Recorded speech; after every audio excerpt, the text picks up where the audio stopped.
Hanap nyo ba mga kayupips ay mapu-food tripan ng authentic empanada? O solid at masarap na Miking Ilocos na may homemade noodles? At meron din mga kayupips na pangmalakasan na homemade siomay. Kaya halika na dito sa Taguig at samahan mo akong food trip niyan. Mga kayupips, nandito nga tayo ngayon sa kahabaan ng Sampaguita Street mga kayupips. Corner lang pala yan ng Sambong Street mga kayupips. At may naispatan nga tayo dito mga kayupips, yung Tommy and Alex Mickey Empanadang Ilocos mga kayupips. Tara samahan nyo ako, tikman natin at tignan natin kung ano mga binibenta nila dito. Mga kayupips, ito nga pala yung prices ng kanilang foods dito, no? Post nyo na lang para maka-order kayo at makita nyo kung ano yung gusto nyong bilhin. Magandang gabi tayo. Anong pangalan nyo, te? Ako po si Nobiros Pedronan po from Pagod po. Ano po yung binibenta nyo dito, te? Empanada Ilocos po at saka Mickey Ilocos. Magkano naman po yan? Ano po, 75 po.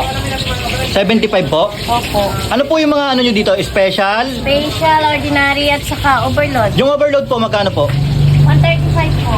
135 po? Opo. Yung special? 75 lang po. Yung regular nyo? 40. 40. Nakita ko rin madam na meron kayo ditong Mickey. Meron po. Homemade po yan. Homemade? Opo. Okay.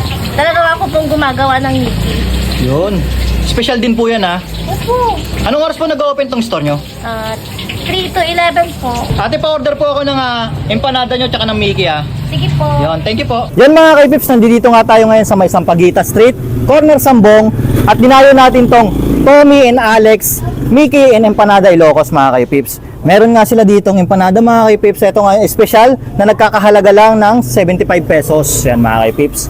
At meron din sila dito mga kaibips, yung kanilang homemade Mickey na nagkakahalaga ng 55 pesos mga kaibips. Ayan, special na rin yan mga kaibips. At hindi lang yan mga kaipips, dahil meron din sila ditong siomay, homemade siomay yan mga kaipips na nagkakalaga ng 40 pesos, 4 na piraso. O paano mga kaipips? Tikman na natin to. Simulan natin sa kanilang Mickey mga kaipips. Yung Mickey nila dito, yung kanto niya, yung noodles niya, homemade to mga kaipips. Tikman natin yung lasa.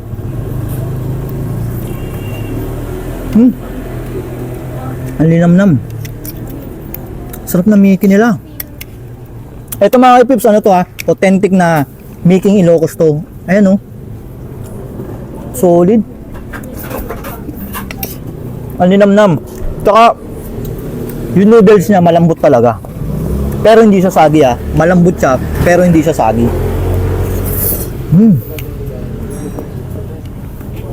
May kasama na rin yung mga kaipips na isang buong itlog. Tikman natin. Solid. Sarap.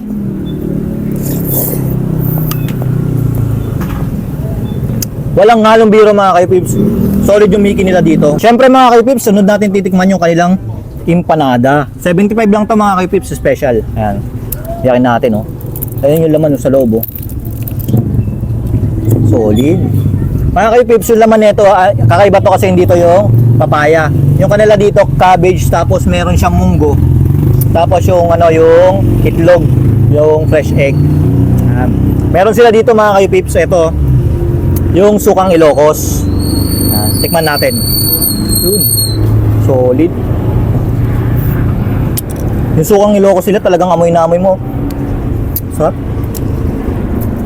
Oh. Nag-aalo talaga yung asim ng sukang Ilocos nila. Tapos yung sarap ng kanilang empanada. Actually mga kayupips, yung empanada nila kakaiba to, di ba? Hindi to papaya, pero ang sarap niya. At ngayon mga kaipips, hindi natin papalagpasin na hindi matikman yung isa sa bestseller nila dito, yung kanilang siomay, homemade siomay mga kaipips na nagkakalaga ng 40 pesos, 4 pieces na. Ayan o, tikman natin yan.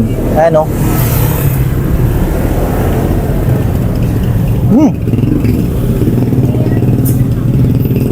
Hindi siya yung literal na siomay ha. Ang sarap. Para sa may mga kasamang gulay. Pero masarap talaga yung yan, yung siomay nila. Ang harong biro to, totoo lang sasabihin ko, sarap ng siomay nila dito, solid. Tsaka puro meat siya, hindi siya yung puro wrapper.